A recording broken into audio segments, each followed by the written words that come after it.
तो सबसे पहले बता दूँ कि इस वाली वीडियो को बनाने में बहुत ज़्यादा खर्चा हो गया है, क्योंकि तुम्हारे भाई ने फाइनली इस फ़ोन की डिस्प्ले सही करवा लिया है और वो भी सैमसंग के ओरिजिनल सर्विस सेंटर से।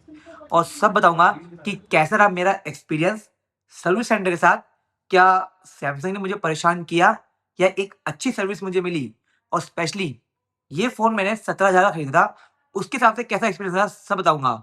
क्या जिसने परचेज़ किया है 1 लाख का स्मार्टफ़ोन उसको वीआईपी ट्रीटमेंट मिलता है और 17,000 वालों को एक नॉर्मल ट्रीटमेंट, या फिर सबके लिए इक्वल है? सब बताऊँगा इस वाली वीडियो में, आपको बस वीडियो अंत तक ज़रूर देखना होगा। लेकिन उससे पहले हेलो डिडी फैमिली, क्या हाल-चाल है सबके? Hope you are fine and having a great day. मेरा नाम Shaikh, you are watching Device Dude, let's start the video. तो भाई, जिनको नहीं पता उनको पहले मैं बता दूँ कि इस वाले फ़ोन में पहले लगी थी लोकल डिस्प्ले, क्योंकि फ़ोन मुझसे टूट गया था एंड मैंने रिप्लेस करवाई थी एक लोकल डिस्प्ले से। लेकिन फ़ोन को अपडेट करने के बाद मेरे फ़ोन में एक बहुत बड़ा इश्यू आ गया था, जिसके बारे में मैंने आपको वीडियो बना रखी है, तो ये भी वीडियो चेक कर सकते हो आप। और अब आ रही है सैमसंग के सर्विस सेंटर के बारे में कि कैसा रहा मेरा एक्सपीरियंस। तो भाई, सबसे पहले आपको बता दूँ कि मैंने ऑनलाइन सर्विस सेंटर देखे थे सैमसंग के, जो कि नियर बाय मेरे थे। एंड वहाँ पे मैंने एक तो सर्विस सेंटर पे फ़ोन किया था, तो उन्होंने मुझसे कहा था कि जो मेरे फ़ोन की डिस्प्ले है, उसका जो पार्ट है वो अभी अवेलेबल नहीं है, लेकिन उन्होंने मुझे एस्टिमेशन दे दिया था। और आपको बता दूँ कि ये डिपेंड करता है सर्विस सेंटर कि वो कितना चार्ज कर रहे हैं। जैसे कि मैंने 3 सर्विस सेंटर के बारे में पता किया था, जिनमें मुझे 50-100 रुपए का फ़र्क दिखा प्राइस में।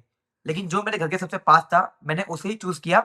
एंड अब मैं आ रही है कि इसमें कितना खर्चा आया और कैसा रहा मेरा एक्सपीरियंस सर्विस सेंटर में। तो भाई, सबसे पहले मैं गया था तो मुझे मिला टोकन नंबर, यानी कि टोकन मुझे मिला। वहाँ पे एक भैया खड़े थे, वो बारी-बारी करके सबको बुला रहे थे।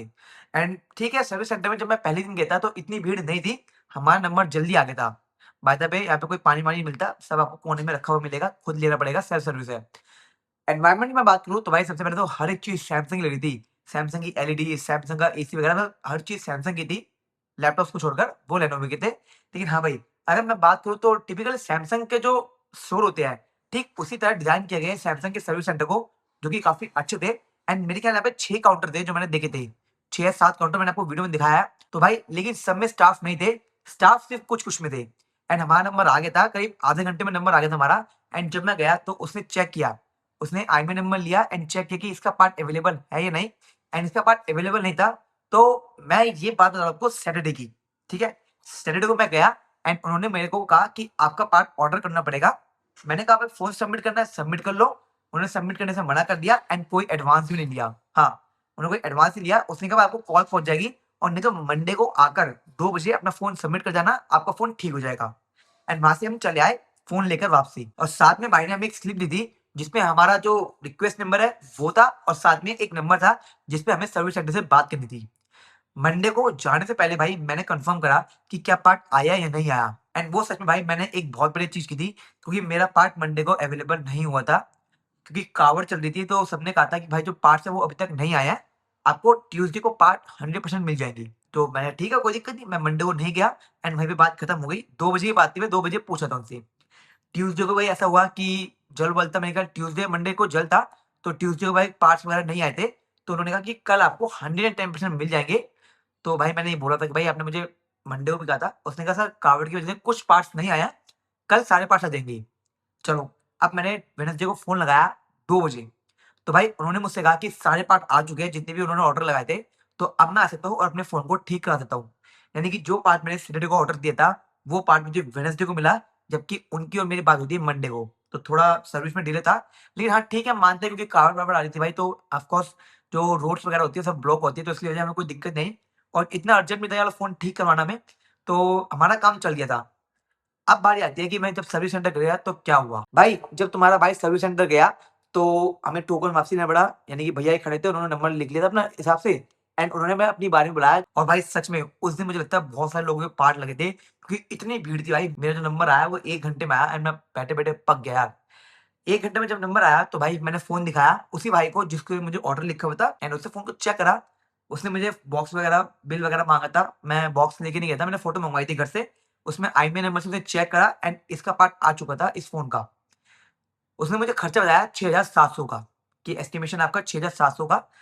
लेकिन मैंने उससे कहा था भाई आपने मुझे उसने पहले मुझे 6,500 बताए थे, पर उसने मुझे बताया भाई 6,700 का आपका खर्चा आएगा सब कुछ मिला-विला के। तो मैंने कहा चलो ठीक है भाई, फ़ोन ठीक कराना ही है, तो फ़ोन दे दिया मैंने, सब सबमिट कर दिया मैंने। एंड उन्होंने कहा कि हमें सिर्फ़ डेढ़ घंटे में फ़ोन मिल जाएगा। पहले 2 घंटे की बात हुई थी, उन्होंने कहा अगर आप बैठ जाते हो तो डेढ़ घंटे में आपको फ़ोन मिल जाएगा और कोई प्रॉब्लम होगी तो मैं आपको हाथों बता दूँगा कि वो ठीक करानी, नहीं करानी, फ़ोन सही होगा, नहीं होगा। तो मैंने सोचा यार मुझे 1 घंटा आने-जाने में लगेगा तो डेढ़ घंटा वहीं बैठ जाते हैं, कोई दिक्कत नहीं है।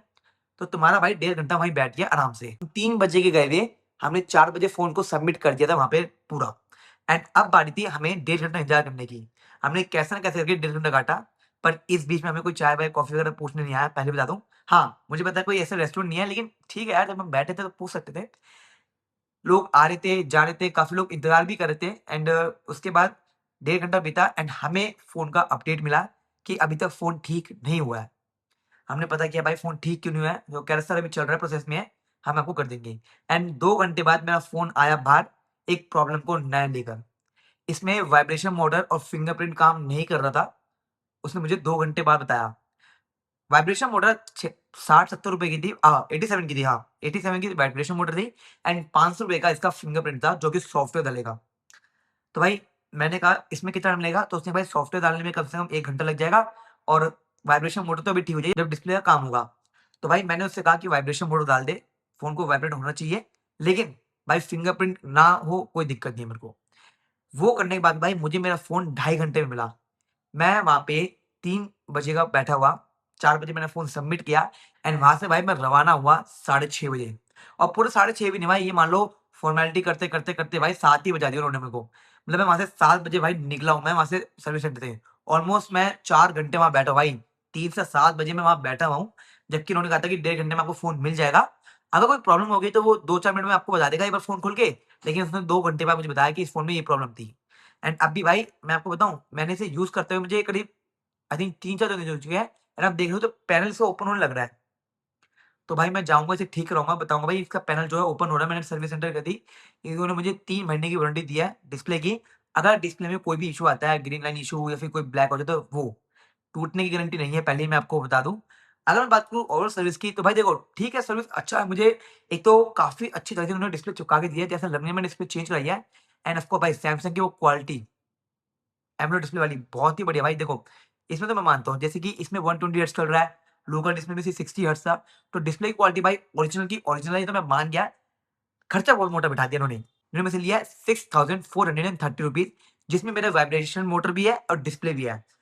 मैं कहूँगा कॉस्ट ठीक है भाई, देखो एक इतना बड़ा ब्रांड है और इतनी बढ़िया डिस्प्ले है तो इतना कॉस्ट आ ही जाता है।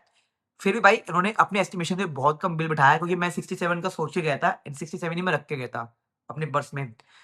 तो बजट ठीक है भाई, काम हो गया है, लेकिन फिट एंड फिनिशिंग मुझे देखना पड़ेगा क्योंकि इसका जो पैनल है ना, वो अब बाहर आने लग रहा है, तो देखते हैं भाई कैसे कराते हैं नहीं, बात करेंगे वहाँ पे। बाकी आपको एक चीज़ मैं बताना भूल गया कि भाई जब मैंने फ़ोन लिया था, तो मैंने चेक नहीं किया था, लेकिन जब मैं घर पे आया तो मैंने देखा कि इसका जो ऊपर का रिसीवर है, वो काम नहीं कर रहा है।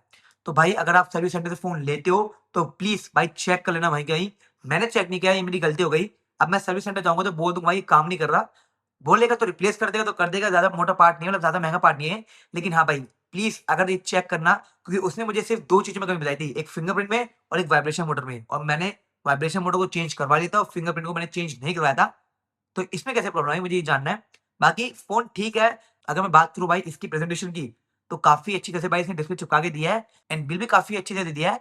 थोड़ी सर्विस लेट आई है मैं मानता हूँ भाई यहाँ पे क्योंकि भाई काफ़ी सारे क्लाइंट्स आ रहे थे पर जो काउंटर थे वो काफ़ी ज़्यादा खाली थे। 1-2 बंदे अंदर थे मतलब बाहर अंदर-बाहर चल रहा था लेकिन फिर भी और सर्विस मुझे अच्छी लगी। वॉशरूम वगैरह अवेलेबल थे, क्लीन थे, कोई दिक्कत नहीं थी। ये सब भी भाई मेन होता है देखने के लिए, स्पेशली आप लोगों के लिए मैं जाता हूँ भाई। तो ये कहूँगा भाई ठीक है, बस स्टाफ बढ़ जाए तो काफ़ी अच्छी बात रहेगी। बाकी मैं पहली बार किसी सर्विस सेंटर में गया था एक फ़ोन को ठीक करवाने। तो भाई बाकी इस वाली वीडियो में इतना ही। यही था सैमसंग के सर्विस सेंटर के साथ मेरा एक्सपीरियंस। ओवरऑल एक्सपीरियंस काफ़ी अच्छा रहा है। अच्छी कोऑर्डिनेशन रही है, सब कुछ अच्छा रहा है भाई, सब कुछ उन्होंने बताया। बस थोड़ी सर्विस और अच्छी होती तो मज़ा आता। बाकी इस वीडियो में इतना ही। अगर वीडियो अच्छी वीडियो को लाइक कर सकते हो और चैनल में कुछ भी सीखने को मिला तो चैनल को सब्सक्राइब कर सकते हो कि ऐसे कंटेंट यहाँ पे आते रहते हैं। बाकी मिलता हूँ आपको एक और नई ब्रांड न्यू वीडियो तब तक के लिए जय हिंद, जय भारत।